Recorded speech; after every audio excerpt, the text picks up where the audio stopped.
bien, esta mañana yo le quiero pedir algo. Tenga por favor su libreta de apuntes. Yo les recomiendo muchísimo. Hay mensajes diferentes, hay mensajes de muchas índoles, pero este mensaje que yo les quiero compartir hoy es un mensaje que tiene un perfil muy doctrinal y muy teológico. Entonces vamos a tener que hacer uso de muchos versículos que yo voy a tratar de ir citando, pero por favor le pido que no se pierda ningún detalle. Necesitamos estar muy concentrados. Para iniciar quiero pedirles que pensemos en resolver una pregunta, una buena pregunta, una pregunta que podríamos hacernos nosotros o que quizás otra persona nos pudiera hacer. Voy a plantearla de dos maneras. La primera: ¿a qué vino Jesús? ¿Te has preguntado eso? ¿A qué vino Jesús? ¿Jesucristo?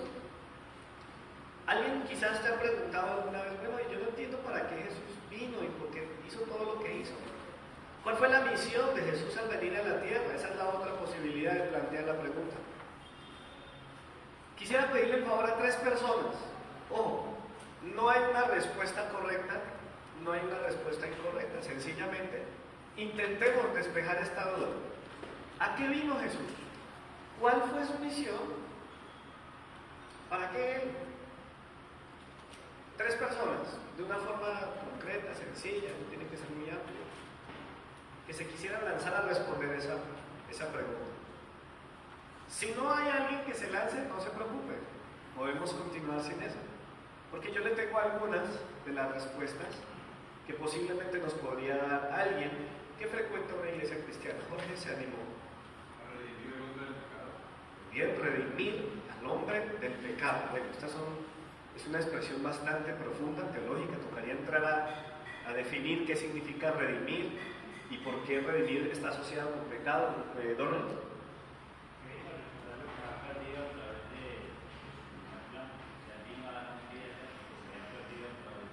Ok, a recuperar lo que se había perdido. Bueno, tendríamos que entender qué se perdió, por qué se perdió, ¿cierto? ¿Cómo es que lo recuperó?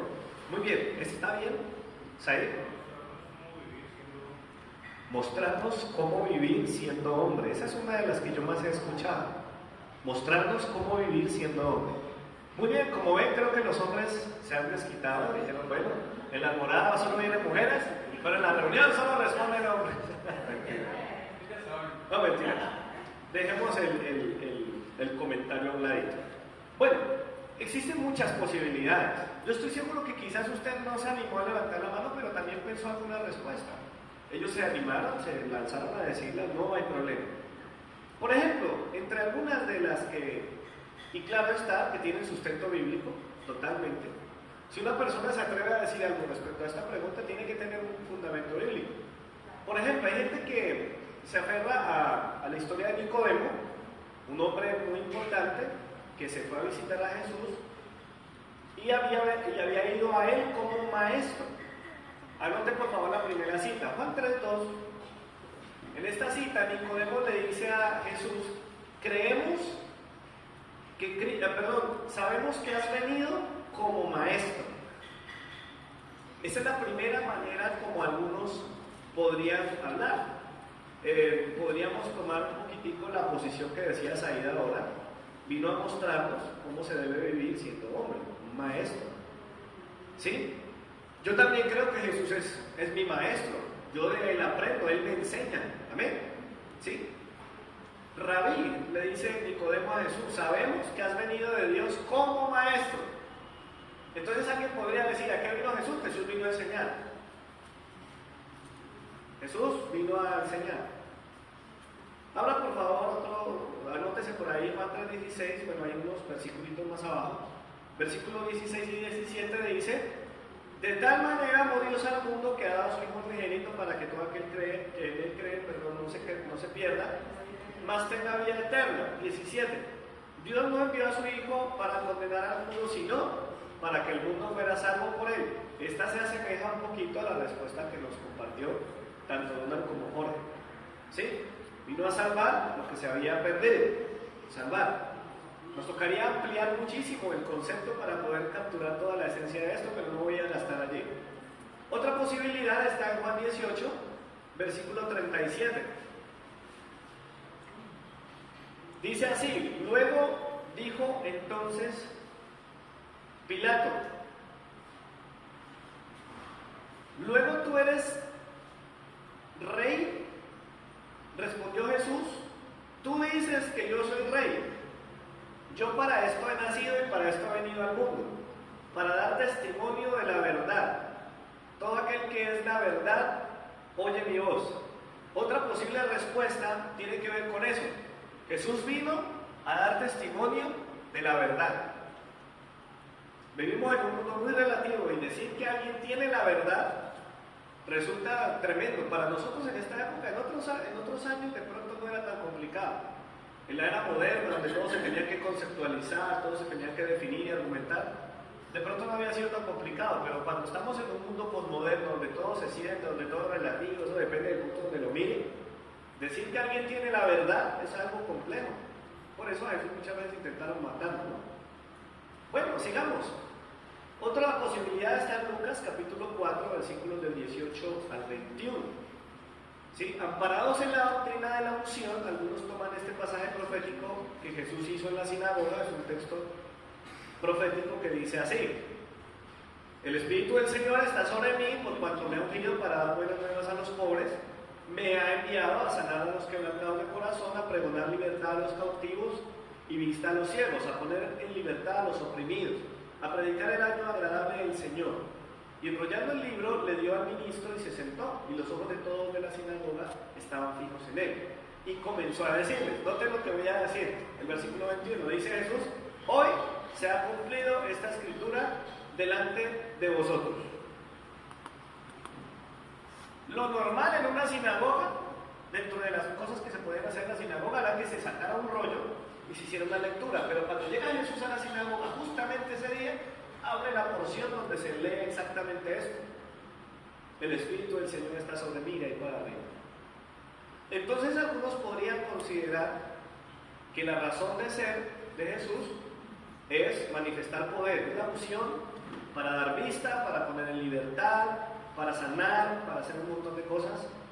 Y ese día pasó de ser un día ordinario a ser un día extraordinario. Bueno, esa es otra. Anote esta, por favor, dos versículos, Mateo 3:2 y el 4:17. Cuando nosotros leemos estas dos porciones, nos encontramos lo siguiente. Dice: y diciendo, arrepentíos, porque el reino de los cielos se ha acercado. Entonces tenemos un grupo muy amplio de cristianos que con estos versículos pueden decir sin lugar a dudas: Jesús vino a establecer el reino ¿de quién? De Dios, el reino de los cielos. Muy bien. Uno más, el último. Anote por favor Efesios capítulo 2, versículos 12 y 13. Dice: en aquel tiempo, el apóstol Pablo escribe, dice: estaba sin Cristo, alejados de la ciudadanía de Israel y ajenos a los pactos de la promesa, sin esperanza y sin Dios en el mundo. Pero ahora en Cristo Jesús, vosotros, que en otro tiempo estabais lejos, habéis sido hechos cercanos por la sangre de Cristo. Entonces alguien podría decir: Jesús vino a consolidar todas las naciones en una sola, que todos los pueblos se conviertan en una sola cosa, que es Israel. Eso está diciendo el apóstol Pablo. Repito, la pregunta ¿a qué vino Jesús? Sí, que es una pregunta que se puede plantear de muchas maneras, pero poniéndola así, tienen múltiples respuestas. Una de ellas tiene que ver con ese tema del pueblo de Israel. Miren, yo les soy franco, seamos honestos. Muchas veces contestar cosas de la Biblia no resulta tan sencillo. Usted va a encontrar cantidad de gente que no tiene problema en decir cosas, ¿sí? Por ejemplo, le pueden decir: ay, ustedes porque creen en un libro que lo escribieron los hombres son seres humanos y pueden fallar y no sé qué. Además la Biblia está llena de contradicciones. Usted le pregunta: dígame una, muéstrame una, y se meten en una bloqueada porque simplemente hablan por hablar. Pero en este caso, tomando en cuenta que tenemos algo de conocimiento de la Biblia, porque yo tampoco pretendo tenerlo todo, nos acercamos a algunas de las posibles respuestas a esta pregunta. ¿Todas las respuestas son ciertas? Totalmente que sí. ¿Es cierto todo lo que acabé de decir? ¿Es cierto eso? Por ejemplo, ¿es cierto que Jesús es maestro y vino a enseñar? Sí. ¿Es cierto que Jesús vino a salvar lo que se había perdido? Sí. ¿Es verdad que Jesús vino a dar testimonio de la verdad? Sí. ¿Es cierto que el Espíritu Santo lo ungió para hacer toda clase de milagros? Sí. ¿Es verdad que Jesús vino a establecer el reino de Dios en la tierra? Sí. ¿Es cierto que en Cristo nosotros entramos a formar parte de la nación de Israel? Sí. Y yo creo que son temas tan importantes que hay que predicar de ellos. Sin embargo, muchas veces una pregunta equivocada otorga una respuesta equivocada. Nos resulta muy complejo definir de una manera concreta, sucinta o precisa la respuesta a esta cuestión. Siempre yo me encuentro cada vez que yo me encuentro ante este tipo de situaciones, me acuerdo de las palabras de Isaías, que, anótelo por favor, estos son versículos importantísimos. Isaías 55:9. Isaías declara, dice: como son más altos los cielos que la tierra, dice el Señor, así son mis caminos, más altos que vuestros caminos, y mis pensamientos más altos que vuestros pensamientos. De manera que todo lo que tiene que ver con Dios siempre va a estar demasiado alto para nosotros. ¿Está claro? Yo no pretendo, y sobre todo en nuestras visitas, yo les digo, yo no pretendo aquí decirles, es que yo tengo la 100% la palabra, la verdad, es que yo sí sé cómo se interpreta la Biblia. Me esfuerzo muchísimo y delante de Dios me hago responsable por todo lo que estas personas creen y están aprendiendo a desarrollar en su vida cristiana. Esa es una responsabilidad tan grande que no la tomo porque sí. Creo que Dios me llamó a eso. Pero ojo, no podemos enfrentar esta respuesta tan fácilmente. Ahora, ¿qué quiero hacer en este mensaje? Les quiero dejar una posibilidad de respuesta. Escuchen, a través de este mensaje yo le voy a dejar a usted una posibilidad de respuesta que contiene todas las respuestas y al mismo tiempo no excluye ninguna. ¿Está bien? El tema que vamos a trabajar hoy nos va a permitir integrar todas las respuestas y al mismo tiempo no quitar a ninguna. Ahora, no quiero caer en la tentación de fijar posturas absolutistas. Usted podría tener otra manera de pensar. De hecho, yo a los hermanos de la iglesia les insisto que lean su Biblia y que revisen lo que yo predico. Porque soy humano y de pronto un traspiés por tratar de explicar una cosa y como dice la chimotrufia, por decir una cosa digo otra, de pronto se confunde el predicador y confunde la audiencia. Usted me puede decir, pastor, a mí me parece que eso que usted dijo, y yo puedo corregir, no tengo ningún problema con eso. Pero sí creo que para evitar polémicas y desgastarnos en cosas que realmente no dan mucho fruto, yo no lo quiero meter a usted en ese lío. Yo le voy a regalar a través de este mensaje una respuesta sencilla. Si alguien le llega a preguntar a usted, ¿a qué vino Jesús? ¿O para qué vino Jesús? ¿Qué vino a hacer Jesús? El tema de hoy es hasta donde lo dejes actuar. Anótese el titulito por allí, si usted tiene por ahí en su libreta. Yo a veces pongo el título de primero y después desarrollo el tema, pero esta vez arranco a introducir una buena parte del mensaje y me devuelvo para titular esto. Entonces la respuesta que yo les quiero compartir le permite a usted abrazar todas las posibilidades y al mismo tiempo no despreciar a ninguna. Pero ojo, quiero decir algo muy importante. Como les dije, muchas veces el problema no es la respuesta, porque las respuestas fueron muy buenas. Me alegra saber que tenemos respuestas de ese tamaño. Pero tenemos que tener cuidado con la pregunta. Personalmente, si a mí me preguntan cuál fue el propósito de la encarnación, entonces yo diría, sin lugar a dudas, no hay nada más que decir. Es que la encarnación de Jesús es respecto a la salvación de la humanidad. ¿Por qué se encarnó Jesús? Para la salvación de la humanidad. Eso no tiene problema. Es una pregunta tan concreta que va al grano. Pero a veces nos lanzan unas preguntas tan gordas, tan amplias. ¿Sí? A Jesús se lo hicieron muchas veces. Señor, ¿y quién es mi prójimo? ¿Cuál es el mayor mandamiento? ¿Quién pecó? Sus padres. Hay una cantidad de inquietudes que se pueden despejar, pero como les digo, ahora, esto que les estoy diciendo es un fundamento teológico, bíblico.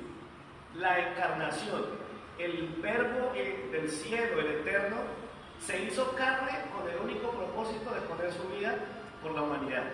Ya, eso sí está muy claro.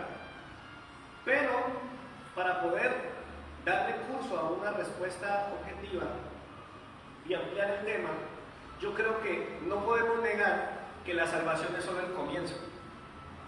La salvación de nosotros es solo el principio de lo que Jesús vino a hacer. Ya vamos cogiendo un poquito, ¿verdad?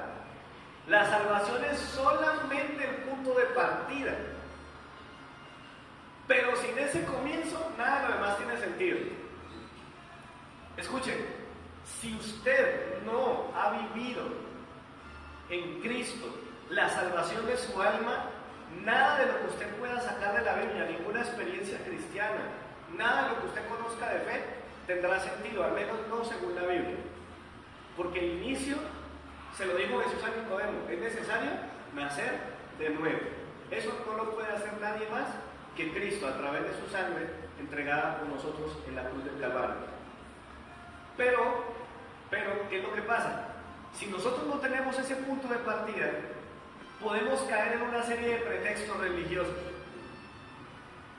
Voy a explicarlo. Por ejemplo, si una persona solo se quiere quedar mirando a Jesús como maestro, ¿cierto? Un maestro ejemplar, pero ignora su divinidad, la historia de la cruz no tendría ningún significado. ¿A quién le puede interesar seguir a un maestro que va a morir? Por eso a Jesús lo abandonaron. Jesús le dice a sus discípulos, si alguno quiere venir en pos de mí, y les dice a ustedes también les toca cruz. Entonces, ¿qué pasa? Muchas veces una persona puede meter a Jesús en la línea de la filosofía y decir que Jesús, como era un maestro, era un filósofo, y se pueden quedar con eso. Y sin duda alguna, la mejor filosofía que existe es la filosofía de Jesús, la más brillante de todas. Mientras que algunos dicen, no hagas a otros lo que no quieres que te hagan a ti, Jesús dice, así como quieres que los hombres hagan con ustedes, así haced vosotros con ellos. Una filosofía terrenal te frena y dice, ojo con lo que vas a hacer, no hagas a otros lo que no quieres que te hagan a ti, te frena. Pero Jesús dice, así como usted quiere que lo traten, usted debe tratar primero. Así que eso te dinamiza, te moviliza. ¿Qué podría pasar si una persona únicamente se aferra al concepto de salvación? Por eso les digo, mis amados, no se puede recortar la esencia de lo que Jesús es. Es tan grande que podríamos pensar que Jesús solamente es nuestro boleto al cielo. ¿Alguna vez usted ha entrado a un balneario, un centro de esos, a un acuaparque especial o un lugar bonito de esos? A usted, para poder entrar, usted tiene que pagar y le ponen una manilla.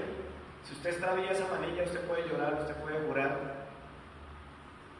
Usted solamente puede acceder con esa manilla. Y algunos ven a Jesús, listo, me salvé. En los tiempos de Jesús algunos creyeron, listo, Jesús, Salvador de la humanidad, bacano. Me salvo yo, pero con mi carne yo voy a seguir haciendo lo que yo quiera. Griegos de los tiempos bíblicos pensaban así. Pablo les escribe, no señor, todo vuestro ser, espíritu, alma y cuerpo tienen que ser guardados irreprensibles hasta el día de Jesucristo. Tenemos que tener cuidado de solo creer que Jesús vino a salvarnos del infierno, porque esa es una verdad a medias, y las verdades a medias, tarde o temprano, resultan convirtiéndose en mentiras.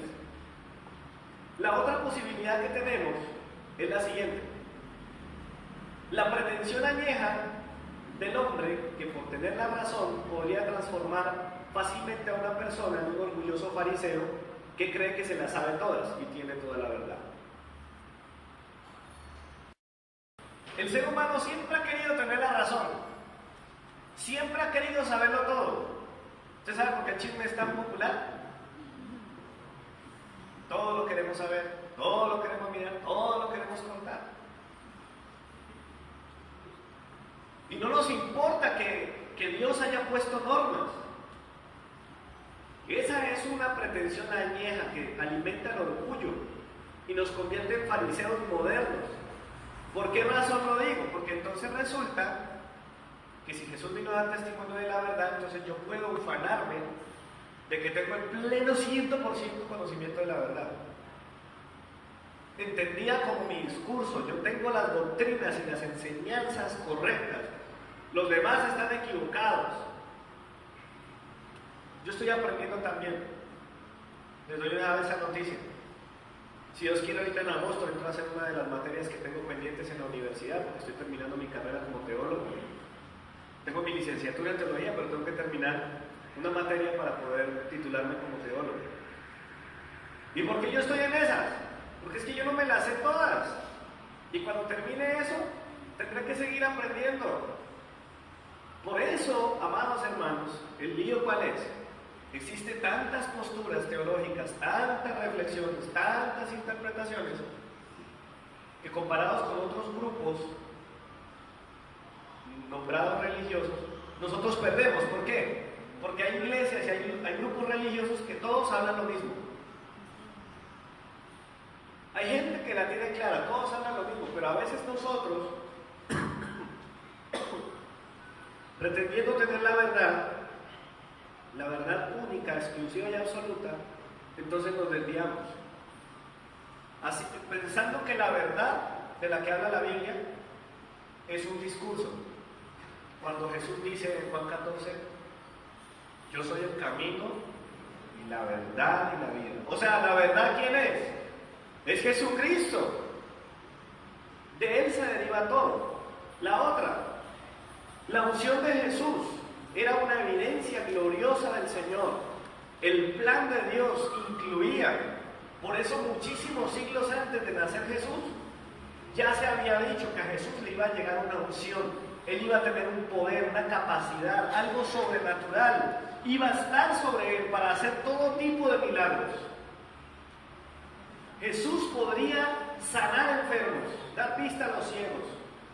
Jesús, escuchen, hay enfermedades del alma, enfermedades del corazón. Esa no la sana el médico, no la sana el psicólogo, pero Jesús sí tiene la opción para hacerlo. ¿Cuántos le dan alabanza al Señor por eso? Gloria a Dios. Entonces, listo, está bien, está ungido el Señor. Pero ¿qué ocurre? El riesgo es que si nos quedamos solo con eso y creemos que Jesús vino a eso, únicamente a eso, entonces vamos a ser gente que solo quiere tener llena su barriguita religiosa con peces y panes, esperando a ver qué manifestación hace el Señor. Si ora por mí, si me cae escarcha en la frente, si tiemblo cuando estoy en la alabanza, si siento que se me escaramuza la piel. Amados hermanos, mucha gente prefiere entregarse a un milagro. Sí, dicen, si yo veo un milagro, yo le creo a Dios, pero no están dispuestos a entregarse al hacedor de milagros. El reino de los cielos es uno de mis temas favoritos, pero al igual que muchos aspectos de la vida humana, nuestra condición intenta voluntaria o involuntariamente definir las cosas que según nuestro propio punto de vista hay que hacer. ¿Cuántos saben lo que significa la tendencia liberal y la tendencia conservadora? ¿Alguno sabe aquí? Levante la mano simplemente así, haga así. No le voy a preguntar, tranquilo.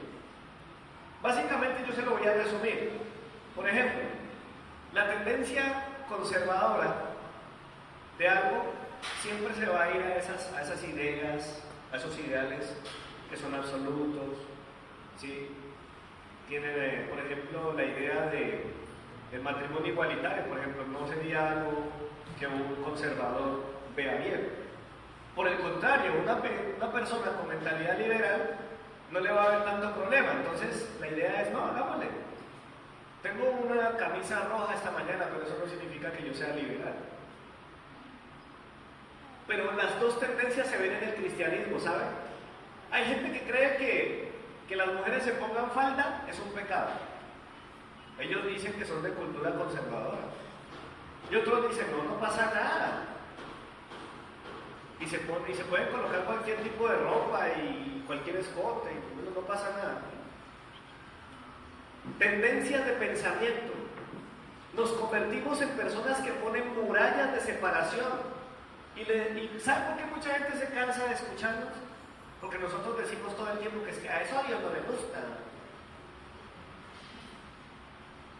Y eso no está correcto. En el reino de Dios eso no es así. Ahora, la última es lo siguiente: puede causar una gran confusión cuando nosotros pensamos que el tema de que todos los pueblos se conviertan en uno solo para Dios, que nos convirtamos en un solo Israel, puede traer confusión. ¿Sabe qué ha pasado con gente?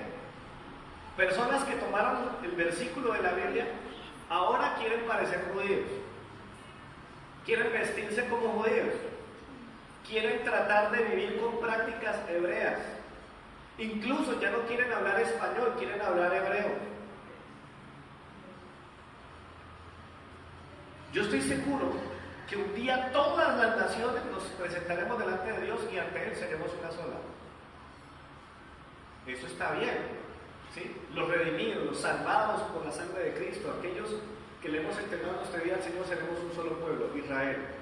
Es más, Jesús le dice a los fariseos en Juan 8, le dice: miren, ustedes dicen que son hijos de Abraham, pues yo les digo que mi papá puede sacar hijos de Abraham hasta de una piedra. No podemos ufanarnos de eso. ¿Me estoy explicando? Ahora, Dios no cambia. El mismo Dios que le habló a Moisés llega y le dice al Señor: Señor, listo, yo voy a liberar a tu pueblo, pero cuando me pregunten quién es yo, ¿qué les voy a decir? ¿Qué le dice el Señor? Dígale que yo soy, lo mandó. ¿Cómo así? ¿Yo soy? Sí, dígales que yo soy, lo mandó. ¿Pero cómo así? Sí, dígales que yo soy, lo mandó. Y resulta que como Dios no cambia, usted va a encontrar en la Biblia muchos yo soy de Jesús. Le voy a dejar una tareita para que lo haga en su casa. Léase el Evangelio de Juan y denle una miradita para que se dé cuenta todas las veces que Jesús habló de sí mismo como yo soy. Por ejemplo, y lo decíamos hace unos días, yo soy el buen pastor. Muchas veces el Señor Jesús dijo yo soy, y cuando usted se ponga a leer, cuando usted escudriñe, se va a dar cuenta que le vino un problema encima. Yo soy el pan de vida. Uy, qué problema tan verdad que se le formó. Porque Jesús se puso por encima del maná del desierto y se le vinieron de encima a los fariseos. Amados hermanos, la inquietud continúa vigente y se puede ampliar mucho más. ¿A qué vino Jesús? ¿Cuál fue la misión de Jesús de venir a la tierra? ¿Qué es Jesús para ti? ¿Qué representa Jesucristo en tu vida? La Biblia habla de la salvación en Efesios 2, 8 al 9, dice: porque por gracia sois salvos por medio de la fe. Y esto no de vosotros, porque es don de Dios, no por obras, para que nadie se gloríe. De manera que usted y yo ni podemos ganar la salvación, y si la tenemos tampoco la podemos perder, porque es un don de Dios. Amén. Yo quiero decirle especialmente a mis invitados esta mañana: Jesús puede ser en tu vida todo lo que tú necesitas. Jesús no solamente vino a salvarte del infierno y a asegurar un lugar para ti en el cielo. El Señor vino para traernos toda clase de bendiciones. El Señor vino para entregarlo todo por nosotros. Si tienes a Cristo, lo tienes todo. Mira, la Biblia dice, esto no te lo puedo decir en versículos porque no quiero gastar más tiempo en esto. La Biblia dice que el Señor puede ser para nosotros padre, amigo, consejero, hermano, esposo, maestro, libertador, abogado, sanador, escudo, marido y un montón de cosas más.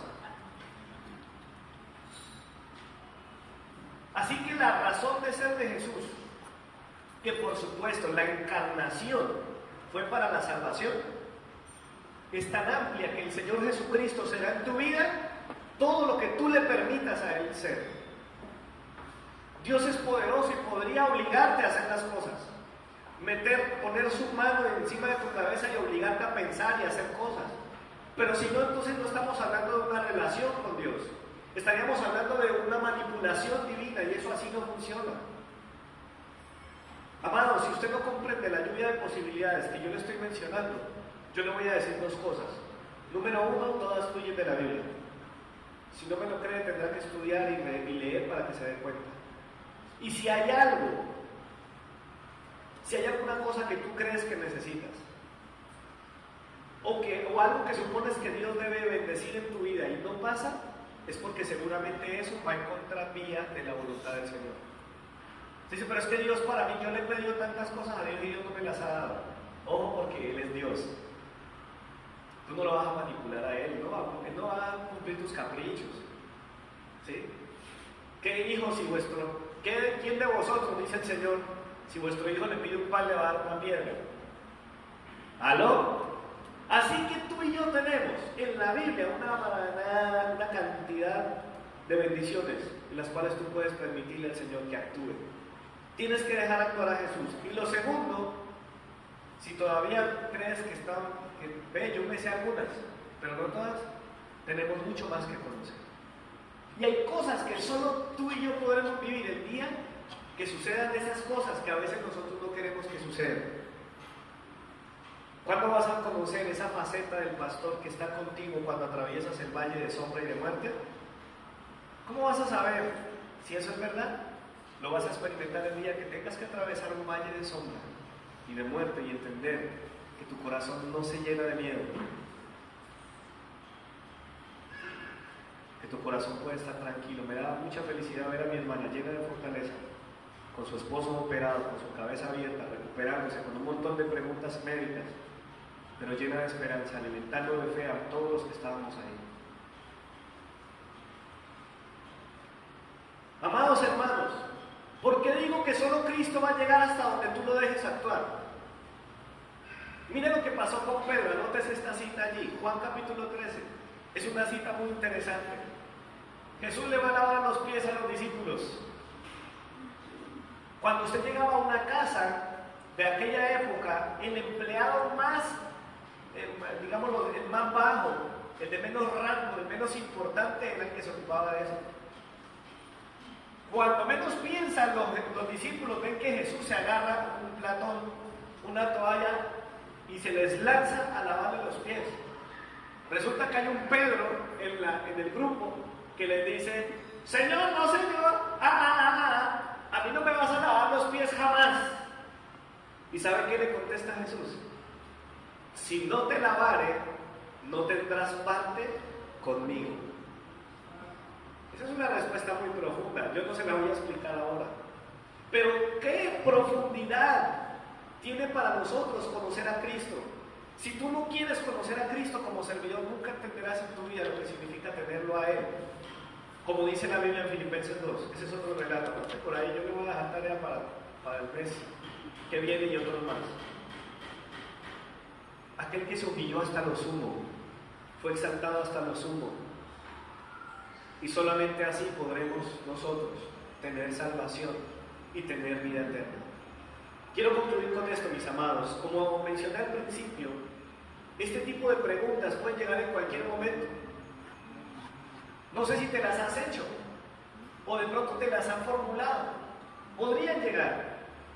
Pero en ese momento, en lugar de ponerte a discutir, porque te van a llegar, incluso gente que tiene su propia postura te va a preguntar para tentarte, para ponerte la cascarita. ¿Sí? Eso pasa mucho. Dígame, mire, vea, hay muchas cosas que son ciertas. Hay muchas cosas, pero Jesús vino y Jesús va a hacer en tu vida lo que tú le permitas hacer. Por eso la Biblia dice en Juan 10:10, en la segunda parte dice el Señor: yo he venido para que tengan vida y la tengan en abundancia. Abundancia es tenerlo a Él. Hay gente que cree que abundancia es tener la billetera gorda con plata, ¿no? Con credenciales y con papelitos. Es tener esa cuenta bancaria popocha. Es ponerse la mejor ropa, es lucir las mejores joyas. No, esa no es. ¿A cuánto les parece que es demasiada abundancia tener un padre, un abogado, un hermano, un sanador, un protector, un libertador todo el tiempo en tu vida? ¿Para qué vino Jesús, mi hermano? Él vino para hacer todo lo que tú y yo le permitamos a Él hacer. ¿Cuántos se regocijan por esto, hermanos? ¿Podrían darle un aplauso al Señor esta mañana?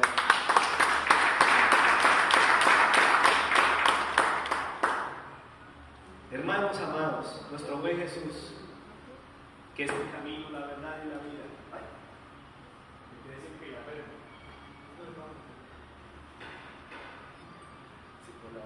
Hola, ya, volví. Nuestro buen Jesús, que es el camino, la verdad y la vida. Ese es un resumen muy bueno. Pero sabes, ninguna de las cosas que dice la Biblia van a tener sentido si tú no dejas actuar al Señor.